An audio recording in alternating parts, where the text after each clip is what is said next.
Talvez você não tenha tempo no dia a dia. Eu sei, a vida na cidade grande, ela é bastante corrida.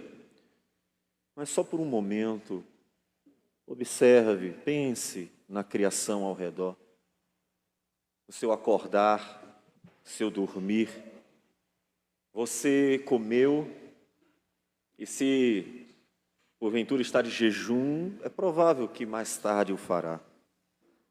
Você desfruta de bênçãos que vêm do Senhor todos os dias. Todos os dias. E você não ouve todos os dias uma voz dizendo assim: filho ingrato, você não merece, reclamando ou exigindo de você alguma coisa.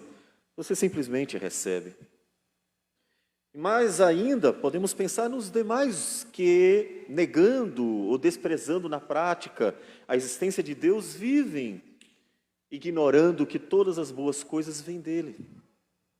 E é por isso que Jesus disse: amai os vossos inimigos, orai pelos que vos perseguem, para que vos torneis filhos do vosso Pai Celeste, porque Ele faz nascer o seu sol sobre maus e bons, e vir chuvas sobre justos e injustos. Tudo que existe expressa o amor de Deus. Porque tudo que Deus fez é bom e foi dado a nós. Pensou nisso? Deus fez tudo, mas quem desfruta é você. Deus criou todas as coisas, mas quem come é você, Deus não come. Quem bebe é você, Deus não bebe. Quem se alegra com as paisagens é você, porque Deus não precisa apreciá-las. Quem desfruta dos prazeres, desde o comer e beber, a outros que Deus criou, nos dando a sensibilidade para sentir cada qual. É você, não é Ele. Mas Ele não precisa, Ele é feliz em si mesmo eternamente.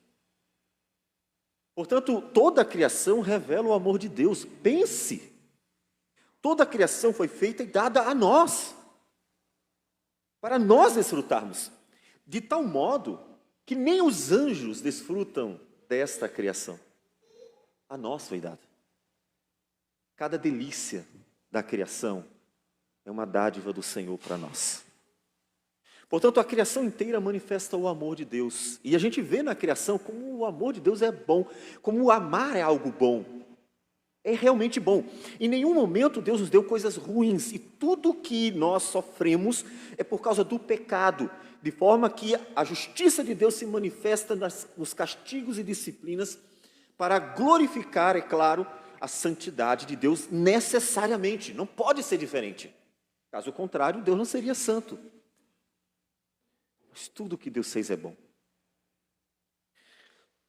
Isso já é suficiente para mostrar o amor de Deus. Adão e Eva já poderiam olhar para a criação e dizer assim: que Deus de amor. Olha quanta coisa boa Ele nos deu. Que Deus de amor. E ainda todo dia ia lá se encontrar com eles, nesse relacionamento que era um relacionamento de um verdadeiro amor. E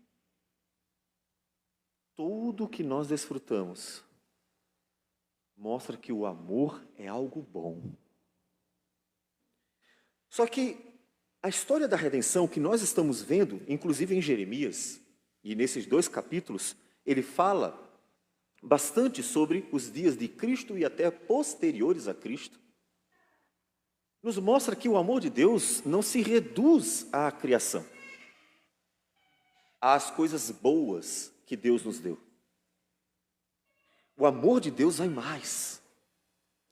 O amor de Deus é tão grande que Paulo menciona que a manifestação máxima do amor de Deus é a cruz do Calvário. Mostrar coisas boas a nós, dar coisas boas a nós é o amor.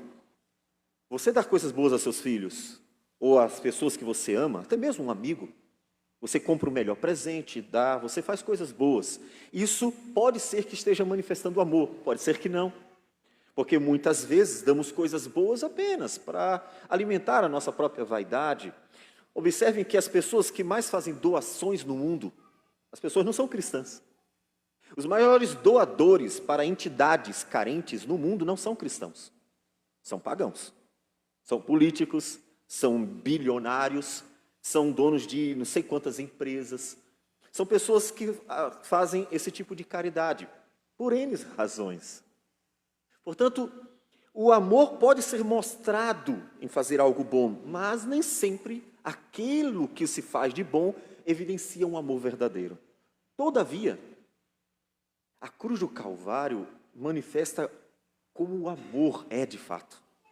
Paulo diz, mas Deus prova o seu próprio amor para conosco, pelo fato de ter Cristo morrido por nós, sendo nós ainda pecadores.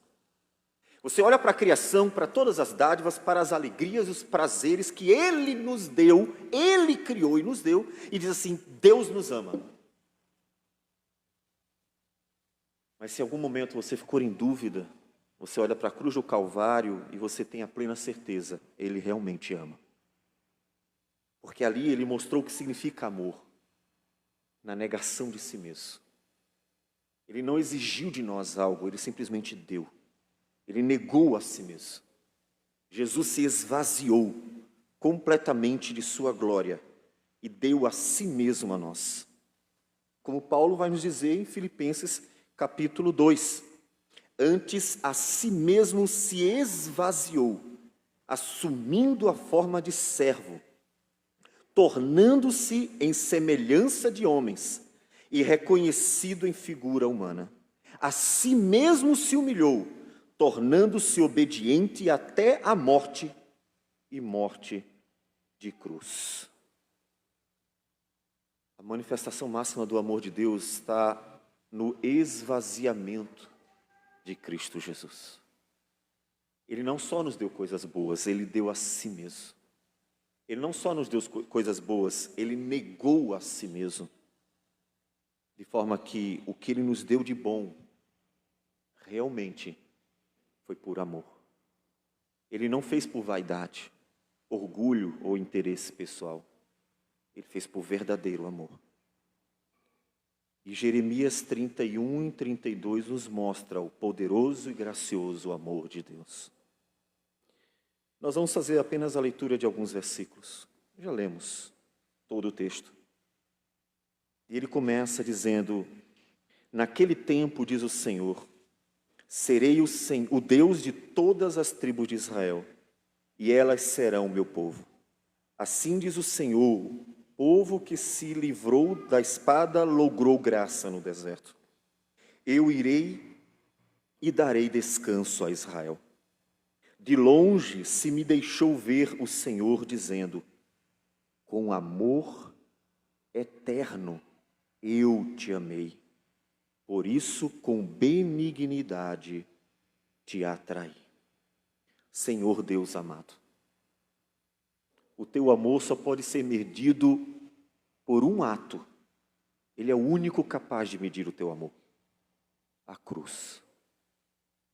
Ali, a crucificação. A única forma de mostrar a medida do teu amor. A plenitude dele. E nós te louvamos por isso. Dá-nos graça para compreender a tua palavra, mas também para aplicar a nossa vida. Para que não sejamos, Senhor Deus, um cristianismo de teorias, como já foi orado aqui apenas, mas um cristianismo em que tudo que o Senhor nos ensina é expresso de forma prática. Porque a tua palavra nos diz que é em praticar que todos verão que somos verdadeiramente os teus discípulos. Portanto, fala ao nosso coração pelo Espírito Santo, para que, ó Deus, teu nome seja glorificado, nós sejamos transformados, e o grande primeiro mandamento possa ser manifesto em nós, o amar o Senhor de todo o coração. Que o Senhor nos abençoe.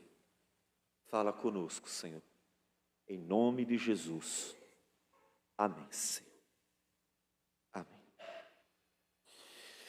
Nós temos visto como Jeremias está anunciando o castigo e já entrando nele de Judá.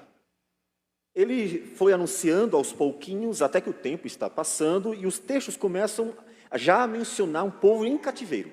Vimos isso no domingo passado. Um grupo já está no cativeiro. Agora, Jeremias aborda para este grupo que está no cativeiro e os que ainda estavam em Jerusalém, o propósito de Deus e a graça de Deus em tudo isso. Coisa que ele já vinha dizendo aos pouquinhos, só que agora ele enfatiza.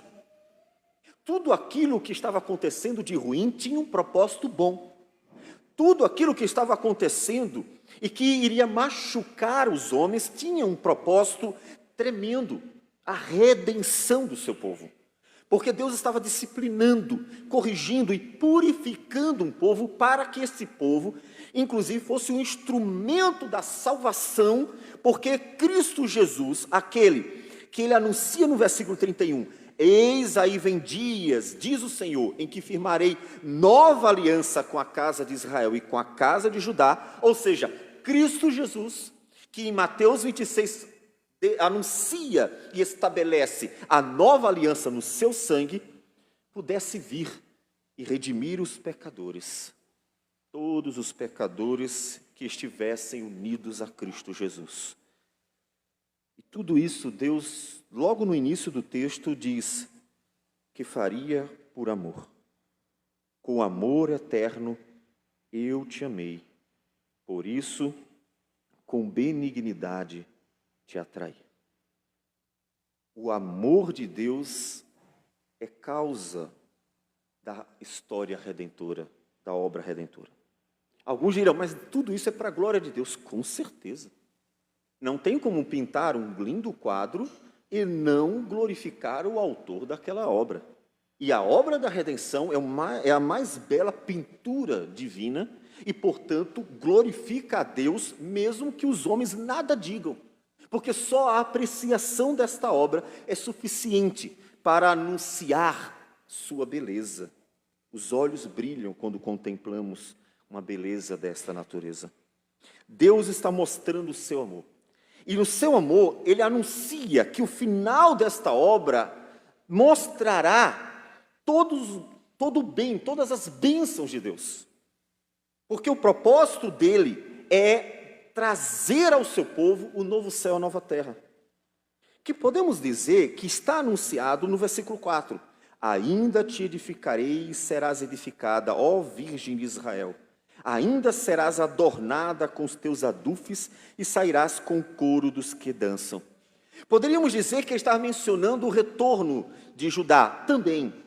Mas, considerando que tudo aquilo é uma figura que aponta para algo futuro maior, ele está anunciando a restauração de Jerusalém lá em Apocalipse, quando o autor João nos diz no capítulo 21 que vi novo céu e nova terra, pois o primeiro céu e a primeira terra passaram e o mar já não existe. Vi também a cidade santa, exatamente Jerusalém, a nova Jerusalém que descia do céu da parte de Deus, ataviada como noiva, adornada para o seu esposo. É essa Jerusalém que está sendo anunciada em todo aquele momento histórico, um momento histórico que serve de figura para um momento futuro também histórico, mas que é o seu propósito final, o seu propósito máximo. Que lá no finalzinho do capítulo 31, diz, esta Jerusalém jamais será desarraigada ou destruída. Essa Jerusalém jamais será desarraigada ou destruída. Se o texto estivesse focando na volta do cativeiro apenas, teríamos um problema. Porque essa Jerusalém, do contexto histórico, que voltou do cativeiro depois de 70 anos, lá nos dias de Jesus, ou seja, depois de passar todo o período interbíblico, nos dias de Jesus, depois que Jesus foi aos céus, nos dias do Novo Testamento, em 70, caiu de uma forma muito pior do que foi a primeira vez. Portanto, ele não poderia estar se referindo a Jerusalém, cidade dos judeus daqueles dias, porque aquela Jerusalém foi destruída outra vez. Jerusalém só voltou a ser reconstruída a partir de 1948, pensando na entrega aos judeus. Ele está se referindo a Jerusalém celestial. Ou seja, Deus está atraindo o seu povo a olhar para a redenção em seu final, seu estágio final. O estágio final da redenção é a glória eterna, é a vida eterna. E tudo o que ele estava fazendo ali, e todo aquele momento de sofrimento, lutas, necessários na história da redenção, eram passageiros. Eles deveriam ver o amor de Deus na obra final. Ainda que Deus mostrasse em cada etapa o seu gracioso amor, porque ele sempre esteve disposto a perdoar o seu povo. O Senhor nos diz, versículo 20, não é Efraim, meu precioso filho, filho das minhas delícias? Pois tantas vezes quantas falo contra ele, tantas vezes ternamente me lembro dele. Comove-se por ele o meu coração, deveras me compadecerei dele, diz o Senhor. Tantas vezes Deus exortou o seu povo, tantas vezes ele se compadeceu desse povo, mostrando o seu amor em todos os momentos da história redentora. E aí vocês observam uma coisa, ele cita tribos que já não haviam. As tribos do norte já haviam sido destruídas, misturado, por causa da conquista da Síria. E, portanto, apenas as tribos do sul, Judá e Benjamim, haviam restado. E nesse momento o cativeiro é especificamente para as tribos de Judá e Benjamim. As tribos do norte já haviam passado. Mas observe que nesse texto ele diz que ele seria o Deus de todas as tribos de Israel.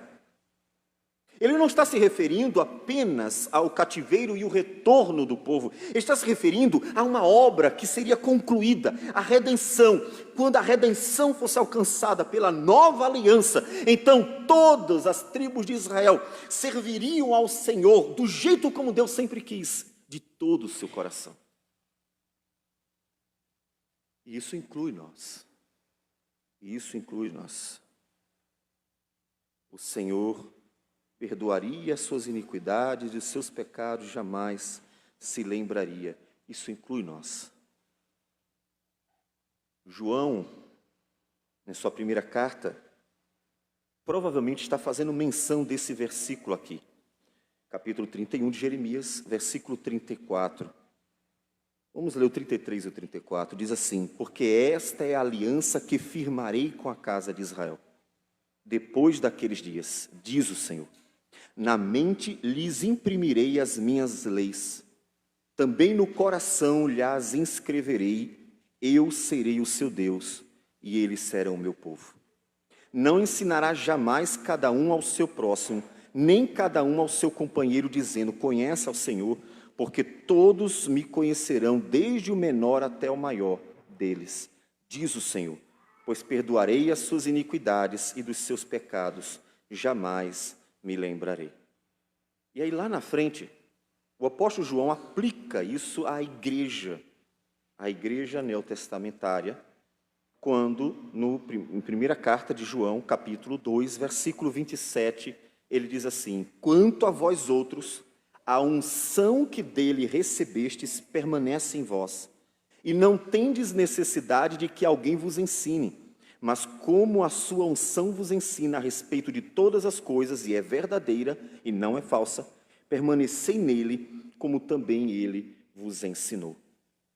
A questão aqui não é que cada um de nós já é um teólogo autossuficiente, não precisa que ninguém me ensine mais nada. Portanto, dispense os pastores, os professores, os mestres, e cada um vá para a sua casa viver a sua teologia. Não é isso, evidentemente. Caso contrário, nem os apóstolos estariam perdendo tempo ensinando a um povo que já sabe de tudo. Isso seria ridículo, porque nós vemos na própria Escritura que o povo precisava aprender, e muito.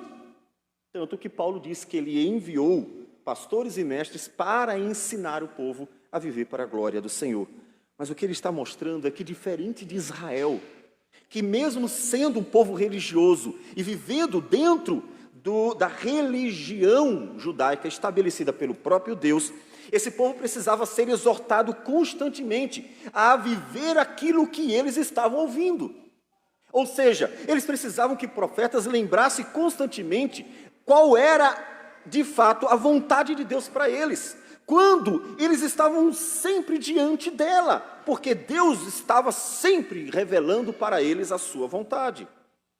Eles eram cabeça dura, em outras palavras. Eles tinham um coração duro, em outras palavras. E eles precisavam de um coração ensinável, um coração que tivesse prazer no Senhor. E precisavam que as pessoas estivessem o tempo inteiro trazendo de volta, como os profetas que o tempo inteiro estavam trazendo de volta. Mas isso passaria, porque um dia o Espírito do Senhor operaria nos corações de tal modo que o prazer em ouvir a palavra do Senhor faria com que as pessoas tivessem um coração ensinável, para aprender a palavra do Senhor e querer praticar a vontade do Senhor, para não serem castigados duramente como foi no período do cativeiro, ou seja, para que não precisassem que Deus batesse forte para que eles mudassem o rumo e voltassem para o Senhor. A igreja do Novo Testamento é vista como o povo que ama o Senhor e que, portanto, tem prazer na sua vontade. Diferente de Israel, que vivia apenas para praticar rituais mecanicamente, fazendo as coisas apenas por fazer, porque não entendiam a profundidade dos ensinamentos e as aplicações desses ensinamentos na vida prática, como Jesus ensinou em Mateus sobre os mandamentos. Tudo isso manifesta graciosamente o amor de Deus. Tudo isso. Com amor eterno eu te amei, por isso com benignidade te atraí. O amor é bom. Paulo nos diz em 1 Coríntios 13 que o amor é paciente e é benigno. E vemos este amor exatamente no modo como Deus tratou graciosamente o seu povo. Só que nós já somos esse povo. Israel está recebendo um consolo do amor de Deus para uma obra que ainda aconteceria. Eles esperariam, considerando aqui um número exato, 600 anos. Eles esperariam aproximadamente 600 anos para o advento do Filho de Deus e o estabelecimento dessa nova aliança. Aliança feita no sangue de Cristo que hoje nós celebramos na ceia do Senhor. Eles esperariam 600 anos para o advento do Espírito Santo dado em plenitude para a igreja, para que esta igreja vivesse para a glória do Senhor. Eles esperariam. Um povo de coração duro, um povo de cabeça dura, esperaria 600 anos até o cumprimento da obra divina. Mas nós já recebemos. Já há 2000 anos o cumprimento desta obra se deu. De tal modo que nós celebramos esta nova aliança e nós adoramos a Deus por meio do mediador desta aliança, Cristo Jesus o Senhor. Portanto, nós já vimos, como nós já mencionamos, Romanos 5,8, a manifestação máxima do que é o amor. E podemos aplicar a nossa vida. Podemos aplicar o que significa e como se ama a nossa vida, porque Deus já mostrou isso para nós. Um texto que anuncia Cristo Jesus o tempo inteiro, mostrando que Deus cumpriria a sua palavra, mostrando para nós o amor dele na prática. Agora a gente precisa aplicar a própria vida. Precisamos pegar toda esta graça divina e aplicar a nossa vida, todo este amor divino e aplicar a nossa vida. Porque o Senhor nos ensina na sua palavra que se não houver amor, não adianta de nada. 1 Coríntios capítulo 13. Os primeiros 3 versículos nos diz assim: ainda que eu fale as línguas dos homens e dos anjos, se não tiver amor, serei como bronze que soa ou como símbolo que retine. Ainda que eu tenha o dom de profetizar e conheça todos os mistérios e toda a ciência, ainda que eu tenha tamanha fé a ponto de transportar montes, se não tiver amor, nada serei. E ainda que eu distribua todos os meus bens entre os pobres, e ainda que eu entregue o meu próprio corpo para ser queimado, Se não tiver amor, nada disso me aproveitará. A obra da redenção foi feita com muito amor. A criação foi feita com muito amor. E você pode ver isso exatamente no fato de que Deus tolera você todos os dias. Suporta a sua malcriação todos os dias, sua ingratidão todos os dias. Você acorda e às vezes nem lembra que ele existe, você dorme, depois de desfrutar de todos os prazeres daquele dia, e nem sequer menciona seu nome.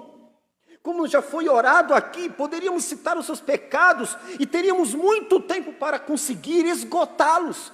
E mesmo assim, não só a criação estará aí todos os dias, por graça divina, mas a redenção em Cristo Jesus também. E aí você vê o que significa amor. Isso é amor. Por isso a Escritura diz, Deus é amor. Deus não tem amor, Deus é amor. Só que isso não deve esgotar nele. A grande questão é que Deus não disse assim, eu sou amor, aprecie, contemple, admire. Deus disse, eu sou amor. E você tem que amar também. Gálatas nos lembra que nós recebemos os atributos de Deus comunicáveis, as virtudes de Deus foram dadas a nós. Gálatas 5:22 diz, mas o fruto do Espírito é amor, alegria, paz, longanimidade, benignidade, bondade, fidelidade, mansidão, domínio próprio. Nós recebemos de Deus. Nós somos feitos em amor, e nós recebemos o amor.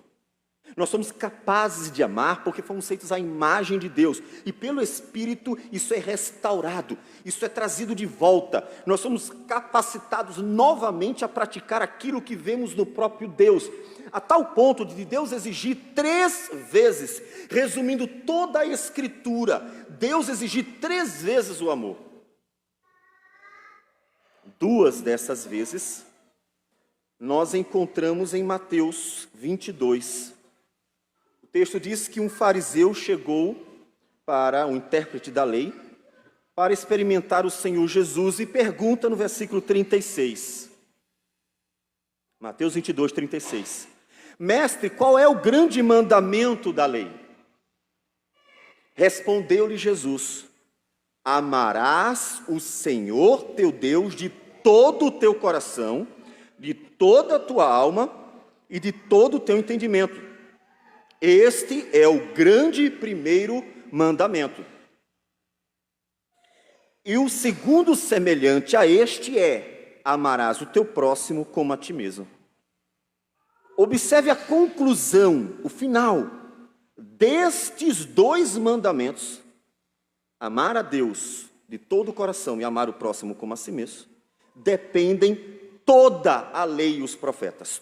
Toda a lei e os profetas. E não só o Senhor Jesus, mas mais à frente, apenas para mostrar como esta ênfase é importante, também será dito isso, como em Romanos capítulo 13, versículo 9 e 10. A ninguém fiqueis devendo coisa alguma, exceto o amor com que vos ameis uns aos outros, pois quem ama o próximo tem cumprido a lei. Pois isto, não adulterarás, não matarás, não furtarás, não cobiçarás, e se qualquer outro mandamento, há outro mandamento, tudo nesta palavra se resume, amarás o teu próximo como a ti mesmo. O amor não pratica o mal contra o próximo, de sorte que o cumprimento da lei é o amor. E isso é repetido ainda em outros textos. O amor cumpre todo o restante da Escritura. Não tem como deixar passar. Não tem. O amor resume toda a lei. E Jesus ainda deu um terceiro que nós não citamos ainda, mas precisamos. Em João 13, Jesus nos diz, novo mandamento vos dou, versículo 34, que vos ameis uns aos outros, assim como eu vos amei, que também vos ameis uns aos outros. Nisto conhecerão todos que sois meus discípulos, se tiverdes amor uns aos outros. Ou seja, olhar para o amor de Cristo nos constrange a ter que amar também. Paulo fala desse constrangimento na nossa relação com Deus em 2 Coríntios, capítulo 5. Paulo nos diz no versículo 14 e 15, pois o amor de Cristo, esse amor eterno, com amor eterno eu te amei, por isso com benignidade te atraí. Esse amor manifesto na cruz do Calvário, ele diz, pois o amor de Cristo nos constrange, porque tu não merece. Você acha que é alguma coisa boa? Você acha, homem ou mulher, que é alguma coisa boa em si? Você acha que merece alguma coisa? Você acha que é bonzinho porque deu uma esmolinha ali? Você acha mesmo que você tem alguma dignidade diante de Deus? Você acha que é melhor do que aqueles que estão indo para o inferno por não terem sido unidos a Cristo? Você não é. Você é um pecador. Jesus olhou para a sua geração e disse, vocês são maus. Ele não diria algo diferente na sua cara. Você é mau. Porque você é um pecador. Mesmo assim, com amor ele nos amou. Por isso nos constrange. Você não se sente constrangido pelo amor de Cristo? Eu me sinto profundamente constrangido. Eu sei o miserável homem que sou. Eu sei quão indigno eu sou. Eu sei quão pecador eu sou. Eu conheço pelo menos boa parte de mim mesmo. E me constrange olhar para a cruz e ver que Ele me amou. Olhar para a cruz e ver que o Senhor disse, Pai, perdoa os seus pecados, porque não sabem o que fazem. Isso me constrange. Me constrange ver o seu amor do amanhecer ao anoitecer, do acordar ao dormir, das coisas triviais da vida, às mais especiais da minha vida. Isso me constrange. Não constrange você?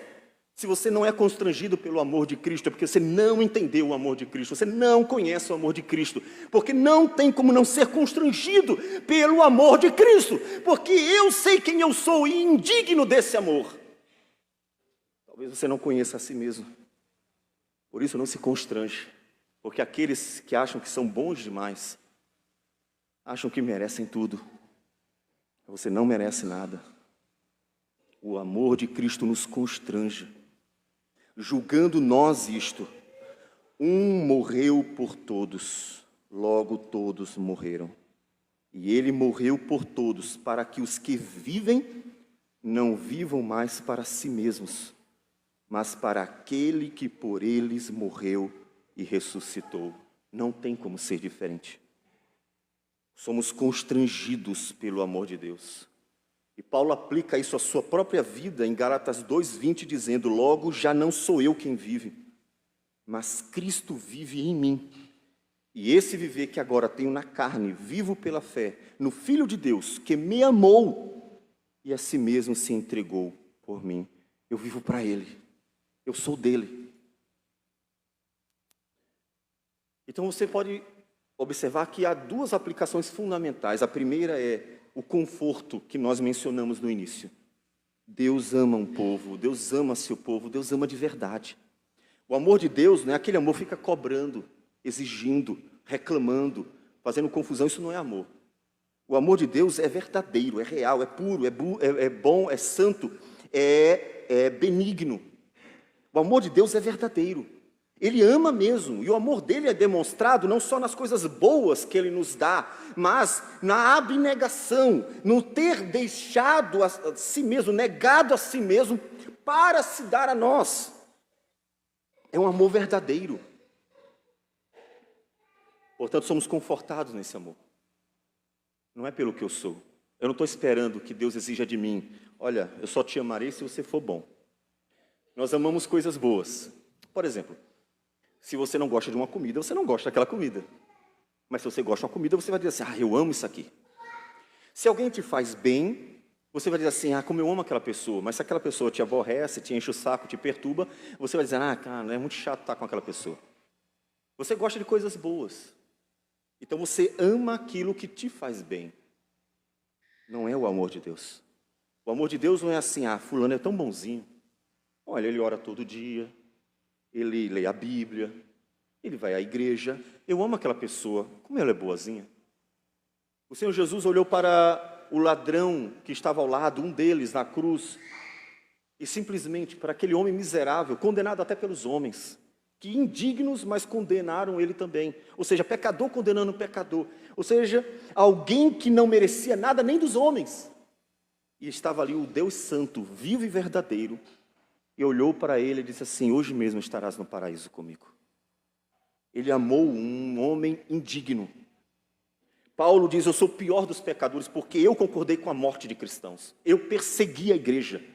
Eu concordei com a morte de Estevão. E ele se considerava o pior dos pecadores. E disse: e por isso mesmo foi que Deus me salvou, para mostrar para todos o tamanho da graça dele. Porque até o pior dos pecadores Deus amou. O amor de Deus não se constitui em ir atrás daqueles que se acham, ou que são aos seus próprios olhos bonzinhos. O amor de Deus foi dado exatamente por pessoas completamente indignas. Ele transformou vidas que muitas vezes nós julgaríamos ou julgávamos que jamais poderiam ser. Só que esse consolo se aplica a nossas vidas também, dizendo: não pode ser diferente no meio da igreja. Quando uma pessoa sai do mundo e vem para uma instituição como a nossa, ela sai do mundo cheio de ódio, indiferença, rancor, egoísmo. As pessoas fazem as coisas boas para se envaidecer, para se gloriar. Os famosos são aplaudidos porque eles amam a glória. E elas estão cansadas desse mundo. Por alguma razão, ali podemos dizer que o Espírito Santo já está incomodando, elas já não estão satisfeitas, elas não querem mais isso. O mundo é cansativo, o mundo é terrível, porque o mundo jaz no maligno, Então, quando elas vêm para cá, elas têm que encontrar algo completamente diferente. Elas têm que encontrar o amor de Deus.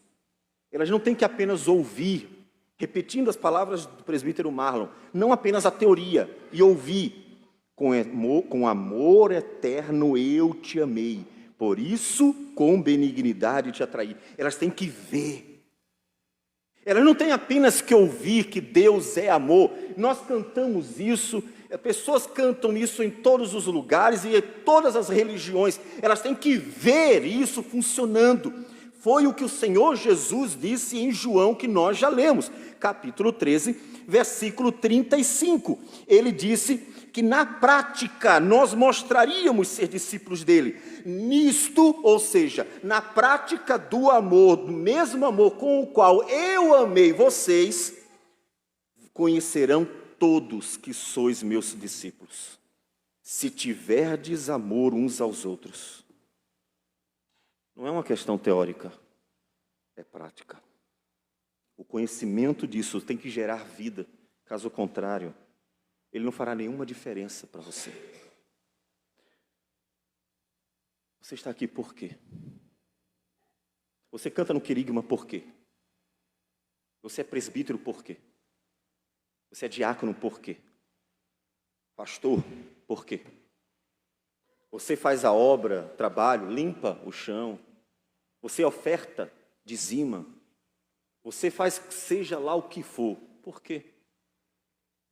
Você não considere que fazer alguma coisa dentro do âmbito ou fora do âmbito da igreja signifique algo de tão especial para Deus. Não significa. E a prova de que não significa estão nas palavras do próprio Senhor Jesus. O próprio Senhor Jesus, em Mateus capítulo 7, disse que naquele dia, o dia em que ele voltará, ele diz que acontecerá a seguinte cena terrível. Pessoas iludidas. Ele diz: nem todo o que me diz Senhor, Senhor, entrará no reino dos céus, mas aquele que faz a vontade de meu Pai que está nos céus. Muitos, naquele dia, no dia do juízo, hão de dizer-me: Senhor, Senhor, olha a lista, porventura não temos nós profetizado em teu nome? E em teu nome não expelimos demônios? E em teu nome não fizemos milagre? E podemos continuar. Em teu nome não fomos presbíteros, diáconos, pastores, professores de escola dominical, limpamos o chão, demos bons dízimos e ofertas, fizemos uma série de trabalhos, nós fazíamos tudo na igreja, presidíamos presbitério, sínodo, sociedade interna, SAF, PH, e seja lá mais o que for. Em teu nome não fizemos um monte de coisa, e Jesus dirá explicitamente: nunca vos conheci. Apartai-vos de mim, vós que praticais a iniquidade. Eles nunca fizeram por amor. Eles fizeram apenas por causa da vaidade pessoal. E Jesus havia advertido isso: guardai-vos de exercer a vossa justiça diante dos homens, com o fim de seres visto por eles. De outra sorte não tereis galardão junto ao vosso Pai. É possível se fazer muitas coisas boas. Os homens fazem coisas boas, não temos dúvida. Como já disse, os maiores benfeitores da sociedade não são cristãos.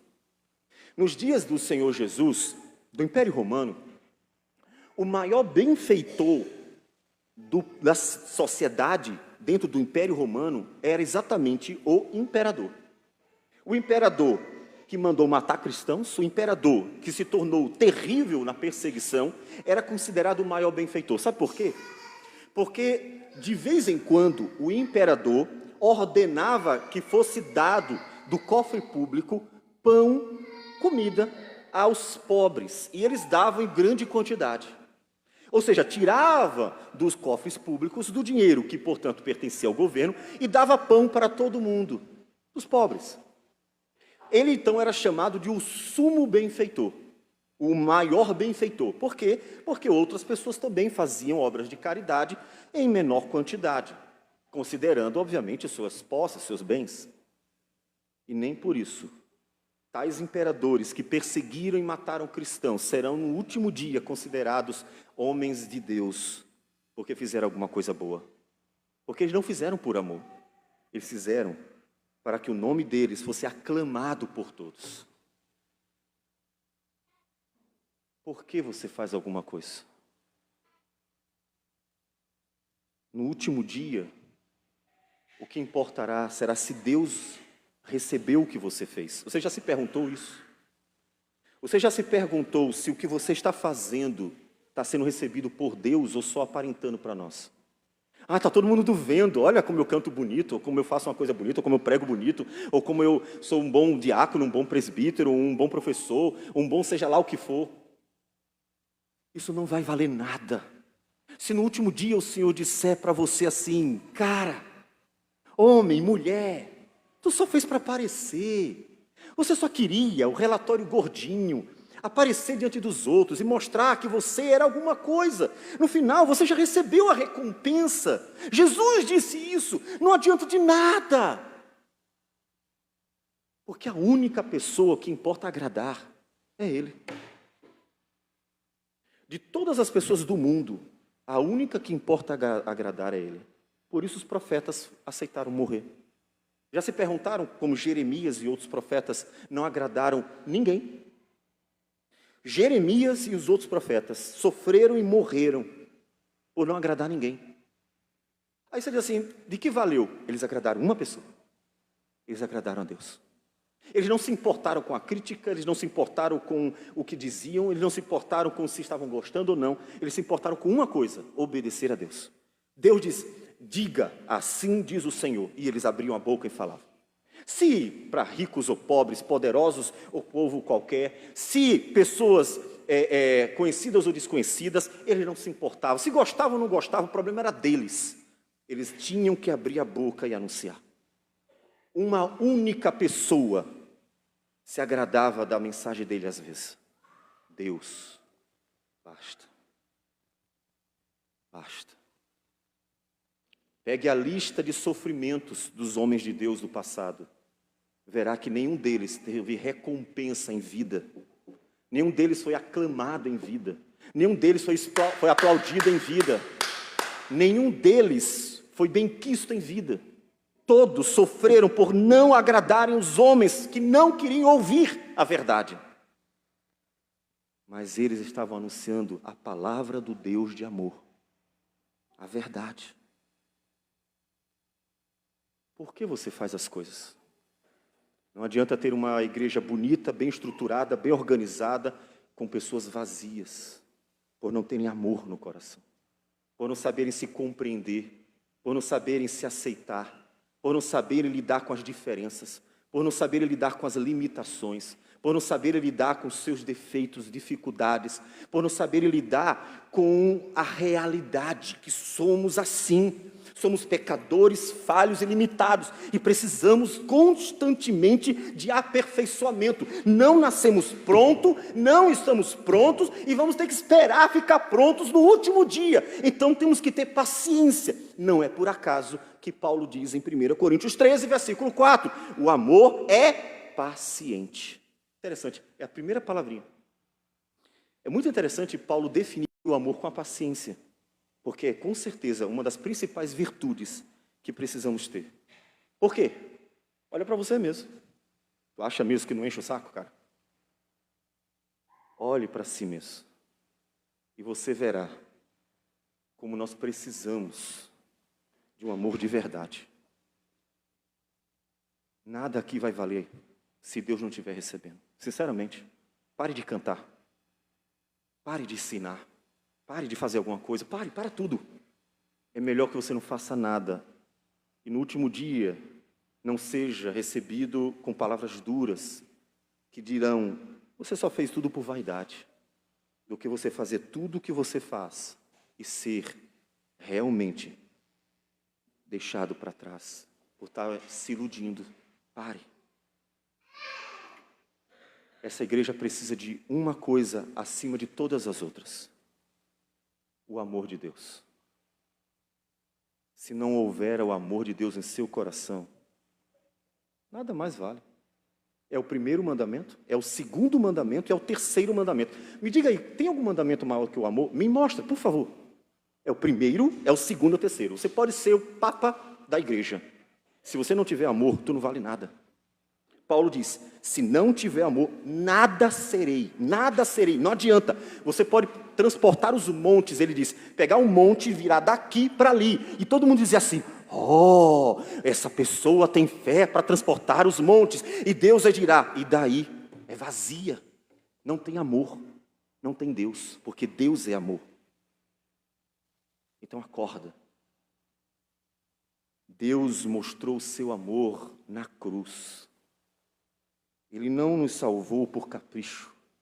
Ele nos salvou por amor. E Ele não vive passando na sua cara que Ele é melhor que você. E Ele não vive passando na sua cara que Ele é bom e você é mau. Deus simplesmente nos amou. E mostrou esse amor se esvaziando e não se enchendo de si mesmo. Se esvaziando. Então, se esvazie você também. Jesus disse que aquele que quer ser o discípulo dele tem que se esvaziar. Mateus 16, versículo 24. Então disse Jesus a seus discípulos, se alguém quer vir após mim, eu quero, o que eu faço? A si mesmo se negue. Pare de se encher de si mesmo. Pare de achar que é alguma coisa. Se negue. Tome a sua cruz e siga-me. É interessante que em Lucas, não Mateus, mas Lucas, capítulo 9, ele ainda diz assim, dia após dia. É interessante que ele acrescenta esse dia a dia que nos ajuda a ver mais ainda o amor. Dia a dia. Se você me perguntar hoje, pastor, o que é mais importante para esta igreja? Que ela viva o amor de Deus. Não que ela seja rica, bonita, ou tenha grandes atividades, que apareça para todo mundo, que mostre que é isso, aquilo outro. Eu não quero nada disso. E você não deveria querer também. Porque o único mandamento que Jesus deixou claro, que realmente resume toda a palavra de Deus, o único, não é a predestinação, não é a soberania de Deus, não é a doutrina, os 5 pontos do calvinismo, não é nenhuma outra doutrina foi colocada pela Escritura como sendo o resumo de toda a Escritura. Pare para pensar como é importante esse mandamento. Jesus disse, se cumpre toda a Bíblia em no caso vamos botar os 3 mandamentos, em 3 mandamentos. Só que os 3 se resumem em uma palavra, o amor. 3 mandamentos em uma única palavra, o amor. Toda a Bíblia, sim. De Gênesis a Apocalipse, sim. Todos os mandamentos, sim. Todos os 10, sim. E os outros também. Tudo se resume em uma palavra, sim. E o Novo Testamento repete isso várias vezes. Tudo se resume em uma palavra. Se você não tiver essa palavra, meu irmão ou amigo, não adiantou de nada a sua caminhada. Porque toda a Escritura se resumia nela. Você se preocupou com todas as doutrinas teóricas, com todas as organizações, com todas as balelas, menos com uma única palavra que era importante. O amor. Foi por amor que Cristo morreu na cruz também. Sim, foi por amor. E Paulo nos diz isso. Foi por amor que Deus criou todas as coisas e deu a nós, para você desfrutar. Sim, foi por amor. Se você não tem amor, desculpe, você está bem enganado sobre o seu cristianismo. Porque se você não tiver o amor de Deus, também não tem o próprio Deus. E eu encerro com as palavras do apóstolo João, que em 1 João, capítulo 4, nos diz: amados, amemo-nos uns aos outros, porque o amor procede de Deus, vem de Deus. Se você não tem amor, então você não tem o próprio Deus. E todo aquele que ama é nascido de Deus e conhece a Deus. Quem ama, nasceu de Deus. Aquele que não ama, não conhece a Deus, pois Deus é amor. Você está fazendo as coisas que está fazendo por quê? Eu não quero saber o que você faz, pode ser até o pastor da igreja. Não tem nenhum valor. Se tudo o que você faz é por razões impessoais, vaidade, orgulho e interesse pessoal. Se você não faz as coisas por amor, você está se iludindo o tempo inteiro, porque a única pessoa que importava agradar era Deus, e foi a única que você não agradou.